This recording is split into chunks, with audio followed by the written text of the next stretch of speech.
Welcome back to Recycled and Saved. 2000 RM250 in super nice condition. It's 8 degrees out today. Guy had it in a heated basement, so we got it running pretty easily.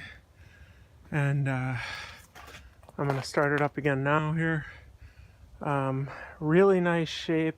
You can see the rims are super clean. Everything on it looks really nice and clean.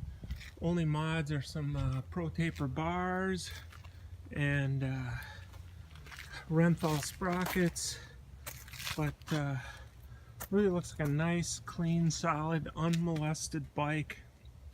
And I don't think it got much use out of it.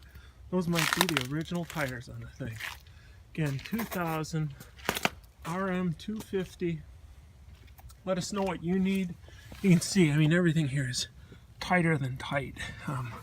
There is no slop in anything for a 2000. How tight that all is. Radiators look really nice and clean and straight. Plastic looks really nice even. So let me know what you need for your 2000 RM250, or check down below on our other stuff on our eBay store. Make sure you subscribe to see what else we're taking apart. Thanks for watching.